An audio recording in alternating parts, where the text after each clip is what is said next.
Hi guys. তো আজি আমি ডিসকাস কৰিম এপ্লিকেশনস অফ গাউছ ল।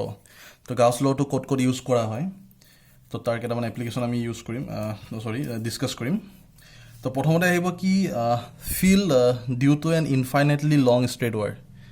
চ' এটা ইনফাইনাইটলি লং ষ্ট্ৰেট ৱায়াৰ আছে, তাত গোটেই পজিটিভলি চাৰ্জ পাৰ্টিকলছ আছে, কণ্টিনিউৱাছ চাৰ্জ আছে, আৰু সেই ষ্ট্ৰেট ৱায়াৰৰ কাৰণে আমাৰ ইলেক্ট্ৰিক ফিল্ড কেলকুলেট কৰিব লাগে এটা পাৰ্টিকুলাৰ পইণ্ট। তো এইবোৰ প্ৰব্লেম আচলতে ডাইৰেক্টলি কেলকুলেট কৰাটো বহুত টান হৈ পৰে। চ' আমি এটা কনচেপ্ট ইউজ কৰিব লাগিব ইয়াত, এটা গাউছিয়ান যিটো চিমেট্ৰি, সেই বস্তুটো ইউজ কৰিব লাগিব। চ' গাউছিয়ান চিমেট্ৰি মানে কি, আমি ইমাজিনেৰী এটা গাউছিয়ান ছাৰ্ফেচ এটা আমি তাতে ক্ৰিয়েট কৰি লওঁ, আৰু with the help of that symmetry will calculate the value of electric field at a particular point. So first of all, you can see from this figure that this is an infinitely long straight wire, okay, where positively charged particles are distributed continuously. So edal infinitely long straight wire ase. So etia ei wire dalor karone amar eta particular point ot amar electric field calculate koribo lage, aru ketu keneke calculate korim. So suppose moi eta ei figure to prothomte soa, edal infinitely long wire, suppose ei point ot moi electric field calculate koribo lage. So now I have to consider two part. This is, you can see shaded part 1 and 2, equal distance from the midpoint O. Suppose midpoint O ase aru yar pora equal distance duta part ase. To yato jodi positive charge thake gote wire dalote ase, so obviously ei part tur karone eta electric field generate hobo, ei part tur karone eta electric field generate hobo. Now we have to calculate the electric field at point P. Suppose the point P jodi hoy etu je positive charge ase a small element, so e electric field kon phale dibo, e direction dibo, karon agote ami discuss korisu je electric field is always in outward direction for positive charge particle, aro similarly for part this element the electric field will be along this direction, efale thakibo karon yat ase. তো এতিয়া এই পাৰ্টটোৰ কাৰণে যদি electric field আছিলে E1, ইয়াৰ component কেইটা থাকিব, দুটা থাকিব, এটা এইফালে আৰু এটা এইফালে, আৰু এইটো ইলেক্ট্ৰিক ফিল্ড যিটো ভেক্টৰ তাৰ কাৰণে কম্পনেণ্ট দুটা থাকিব, এটা এইফালে আৰু এইফালে। চ' ইয়াৰ পৰা ইয়াৰ ডিষ্টেঞ্চ একে, ইয়াৰ পৰা ইয়াৰ ডিষ্টেঞ্চ একে, চ' অবভিয়াছলি এইটো ডিষ্টেঞ্চ একে, চ' এই ডিষ্টেঞ্চ আৰু এইটো ডিষ্টেঞ্চ একে হ'ব। চ' এই কম্পনেণ্টকেইটাৰ ভেলু একে, ঠিক আছে। ইয়াত তুমি চাব পাৰা যিকেইটা ভাৰ্টিকেল কম্পনেণ্ট E2 আৰু E1-ৰ ভেলু সেম হ'ব, বাট ডাইৰেকশ্যন অপজিট ডাইৰেকশ্যন আছে দুইটা, চ' এই দুটা কেঞ্চেল গুচি যাব। তো অনলি কি কম্পনেণ্ট থাকিব, হৰাইজণ্টেল কম্পনেণ্ট থাকিব। তো চিমিলাৰলি যদি ইয়াৰ এটা পইণ্ট কনচিডাৰ কৰা স্মল এলিমেণ্ট, আৰু এইখিনিত যদি কৰা ইকুৱেল ডিষ্টেঞ্চ ফ্ৰম অ', তেতিয়াও একেই হ'ব, আমি কম্পনেণ্টকেইটা সদায় কোনফালে পাম, হৰাইজণ্টেল ডাইৰেকশ্যনত পাম। বা এইডাল ৱায়াৰ আছে, যদি পইণ্টটো মই এইফালে লওঁ আৰু এই দুটা পাৰ্ট লওঁ, বা এই দুটা পাৰ্ট লওঁ equal distance from the centre, তেতিয়াও ইলেক্ট্ৰিক ফিল্ড কোনো ডাইৰেকশ্যনত থাকিব, টোটেল যিটো ইলেক্ট্ৰিক ফিল্ড সদায় এইটো ডাইৰেকশ্যনত থাকিব, মানে ৰেডিয়েল ডাইৰেকশ্যনত থাকিব। চ' ৰেডিয়েল মানে কি, এলং দ্য ৰেডিয়াছ, ঠিক আছে, ৰেডিয়াছৰ ফালে থাকিব। তো এতিয়া ৰেডিয়াছ বুলি কিয় কোৱা হ'ল, চ' এতিয়া এইডাল যিডাল ইনফাইনাইটলি লং ৱায়াৰ যদি এনেকৈ থাকে, চাপ'জ এইডাল infinitely long wire, positive charge আছে এইফালে, তো ই ক'ত ইলেক্ট্ৰিক ফিল্ড দিব, এই পইণ্টটোতো দিব, এইটো পইণ্টতো দিব, এইটো 3 ডাইমেনশ্যন কনচেপ্ট ইউজ কৰা, এইটো পইণ্টটো দিব, চ' মানে এইটো পইণ্টটো দিব। চ' এটা এনেকুৱা এটা চিলিণ্ডাৰ এটা ড্ৰ কৰিব পাৰোঁ আমি, 3 ডাইমেনশ্যন চিলিণ্ডাৰ, ঠিক আছে। তাৰমানে এইটো পইণ্টতো একে হ'ব, এইটো পইণ্টতো একে হ'ব। যদি চিলিণ্ডাৰৰ ৰেডিয়াছটো R হয়, এইডাল যদি ইনফাইনাইটলি লং ৱায়াৰ হয়, then we can draw a Gaussian cylinder, imaginary Gaussian cylinder. এতিয়া এইটো এটা গাউছিয়ান চিলিণ্ডাৰ মই ড্ৰ কৰিছোঁ, আৰু ইয়াৰ প্ৰত্যেকটো পইণ্টত electric field due to this wire is same হ'ব। ছাপ'জ এই চিলিণ্ডাৰটো মই এটা স্মল এলিমেণ্ট কনচিডাৰ কৰিছোঁ, সেইটো কি পি, এই পইণ্টটো। এই পইণ্টটো পি অলৰেডি আমি কৈছোঁ যে ইয়াত যদি পইণ্ট পি থাকে, টোটেল ইলেক্ট্ৰিক ফিল্ড কোনফালে থাকে, সদায় এইফালে থাকিব। আৰু এই পইণ্টটো পিত এই স্মল যিটো এলিমেণ্ট লৈছোঁ তাৰ নৰ্মেল যিটো এৰিয়া ভেক্টৰটো কোনফালে থাকিব, এইফালে থাকিব, ঠিক আছে।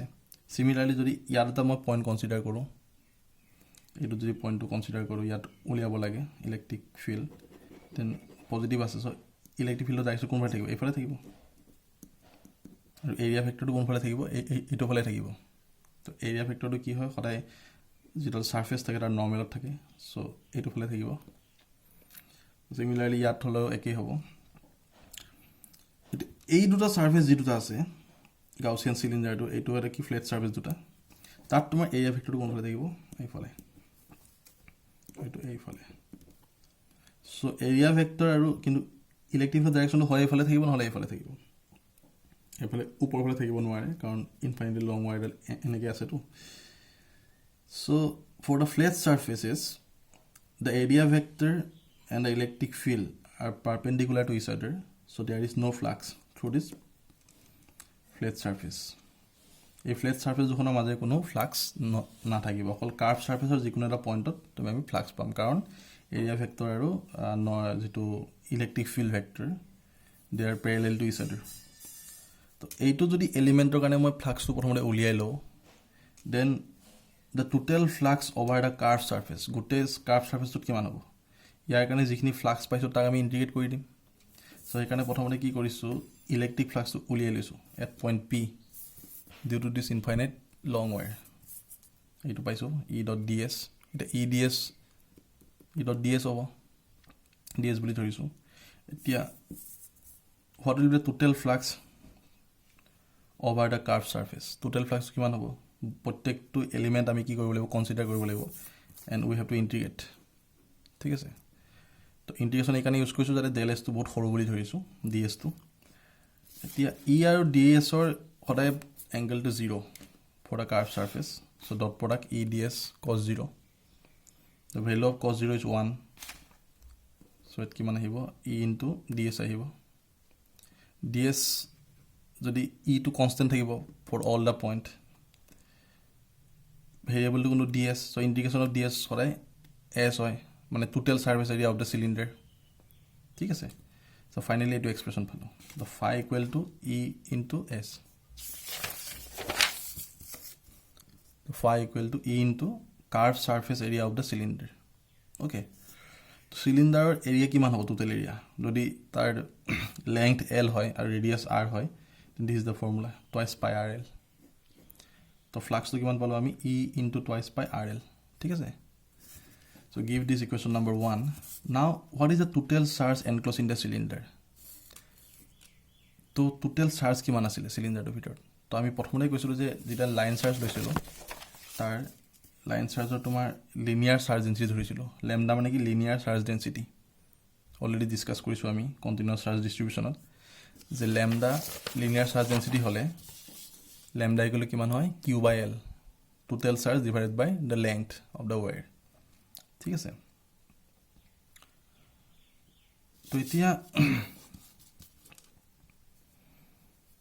then what will be the total charge enclosed in the cylinder q equal to lambda into l hobo so equation 2 dia etu q value etu palu phi value etu palu te Gauss theorem mote phi mane kiman asile q by epsilon naught total charge enclosed by the surface divided by epsilon naught so from equation 2 q kiman paisu lambda l so just put this value here phi value to etu dia ase bohai dia so ll gets cancelled finally e is equal to lambda by twice by r epsilon naught so this is the value of electric field for a infinitely long straight wire at a particular point so is inversely proportional to r এতিয়া এটা condition আছে কি যদি lambda to greater than 0 হয় lambda greater than 0 মানে কি positive charge so electric field at every point is radially outward so positive charge হলে obviously electric field কোন ফালে থাকে বাহিৰৰ ফালে থাকে if lambda is less than 0 that means charge is negative তো তেতিয়া obviously কোন ফালে থাকিব ইনওয়ার্ডত থাকিব মানে ভিতৰ ফালে থাকিব ইলেক্ট্ৰিক ফিল্ড সো এটো আসলে যে how to calculate the electric field due to an infinitely long straight wire using the Gauss symmetry okay তো কনসেপ্টটো একদম সিম্পল অলপ বুজিব লাগে তে আৰু এটা এপ্লিকেশন আমি কৰিম সেইটো হৈছে কি electric field intensity due to a thin infinite plane sheet of charge তো এখন দেখা পাইছে এখন thin infinite plane sheet ঠিক আছে ইয়াৰো পজিটিভলি চাৰ্জ আছে তো এতিয়া এইখন যিখন সাৰফেস তাৰ সাৰফেস চাৰ্জ ডেন্সিটি ধৰা আছে কিমান সিগমা ঠিক আছে তো সিগমা তো সাৰফেস চাৰ্জ ডেন্সিটি ধৰা আছে আৰু এতিয়া সাপোজ মই এটা পইণ্ট কনসিডাৰ কৰিছোঁ, এটা পইণ্ট পি আৰু এটা পইণ্ট কিউ এইফালে। তো ইয়াত যিটো তোমাৰ পজিটিভলি চাৰ্জ পাৰ্টিকেলখিনি আছে, তো এই পইণ্টটো কনচিডাৰ কৰিলে ইয়াত এটা কি হ'ব, ইলেক্ট্ৰিক ফিল্ড এটা দিবই, আৰু এইফালে এটা কি দিবই, ইলেক্ট্ৰিক ফিল্ড এটা দিব। ঠিক আছে। তো এতিয়া যদি মই এটা ইমাজিনাৰী ছাৰ্ফেচ এখন মই ড্ৰ কৰোঁ, এতিয়া মই কি কৰিব পাৰোঁ, ইয়াত গাউছিয়ান চিলিণ্ডাৰ এটা ড্ৰ কৰিব পাৰোঁ এইখিনিৰ মাজেৰে। ঠিক আছে, এই চাৰ্জখিনিৰ কাৰণে। তো ইয়াত তোমাৰ এটা কি আহি যাব, পইণ্ট পি আৰু ইয়াত পইণ্ট কিউ। এইটো এটা গাউছিয়ান চিলিণ্ডাৰ হৈ গ'ল। ঠিক আছে। এতিয়া ইয়াৰ চিলিণ্ডাৰ এটা তিনিটা ছাৰ্ফেচ থাকে, এটা কাৰ্ভ ছাৰ্ফেচ, দুটা ফ্লেট ছাৰ্ফেচ। এতিয়া এইখন প্লেটৰ কাৰণে ইলেক্ট্ৰিক ফিল্ডটো কোনফালে থাকিব, এইফালে থাকিব, আৰু এই পইণ্টটোত ইলেক্ট্ৰিক ফিল্ড কোনফালে থাকিব, এইফালে থাকিব, কাৰণ positive charge particle, so' electric field is always outward direction. So' এতিয়া এইটো যিটো ছাৰ্ফেচ, ফ্লেট ছাৰ্ফেচ, তাৰ এৰিয়া ভেক্টৰটো কোনফালে থাকে, এইটো ফালে থাকে, আৰু এইখন যিটো ছাৰ্ফেচ তাৰ এৰিয়া ভেক্টৰটো এইফালে থাকিব। বাট কাৰ্ভ ছাৰ্ফেচৰ কাৰণে তোমাৰ কোনফালে থাকিব, তলৰ ফালে থাকিব বা এইফালে থাকিব, এনেকৈ থাকিব, হয় নাই, বা সেইফালে থাকিব। যদি 3D কনচেপ্টটো কেলকুলেট কৰা, ইউজ কৰা, এইটো চিলিণ্ডাৰ টাইপ পেনটো যিটো ফ্লেট ছাৰ্ফেচ, ত' এই পইণ্টৰ কাৰণে এইফালে থাকিব, এই পইণ্টৰ কাৰণে এইফালে থাকিব। চ' যিটো area vector for the curve surface is perpendicular to the electric field vector.